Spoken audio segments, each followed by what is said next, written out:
उगवत्या सूर्याने नवी दिशा दिसते, बहरत्या निसर्गाने सृष्टी फुलते. यानंतर मी सादर आमंत्रित करते साक्षी.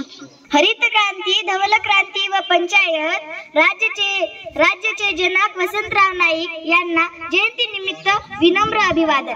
नमस्कार, माझे नाव साक्षी कृष्णा राठोड. मी वर्ग 7वी शिकते. मी जिल्हा परिषद प्राथमिक शाळा पारडी या शाळेची सांस्कृतिक मंत्री. मित्रांनो, आज स्वर्गीय वसंतराव नाईक यांचा आज जन्मदिवस. तुमच्या पोटात गुदगुल्या होत असतील, कारण आज त्यांचा जन्मदिवस आहे. मित्रांनो, नाईक यांचा जन्मदिवस अख्ख्या महाराष्ट्रामध्ये केला जातो. आपल्यासारखा शाळेत नाही, तर त्यांचा जन्मदिवस अख्ख्या महाराष्ट्रामध्ये का केला जातो यांच्याविषयी मी थोडक्यात माहिती सांगते.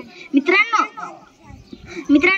स्वर्गीय वसंतराव नाईक यांनी आपल्या भारतासाठी फार मोठं काम केले. ते महाराष्ट्राचे मुख्यमंत्री होते. त्यांनी मुख्यमंत्री हे पद अगदी मनपूर्वक निभावले होते. मला फार आनंद होत आहे की ते पण आपल्या महाराष्ट्राचे मुख्यमंत्री होते. जर ते आपल्या सोबत असतील तर ते आपल्या सोबत असतील तर आपल्याला किती खुशी होणार होती ना. पण ते आपल्या सोबत नाही. दुर्दैवाने ते आपल्या सोबत नाहीये. मला फार वाईट वाटते. आणि मित्रांनो, तुम्हाला माहित आहे का, जसे की डॉक्टर बाबासाहेब आंबेडकर, ज्योतिबा फुले, सावित्रीबाई फुले, तसेच हे स्वर्गीय वसंतराव नाईक हे होते. त्यांनी आपल्या भारतासाठी फार मोठे काम केले. लास्टला एवढंच म्हणते,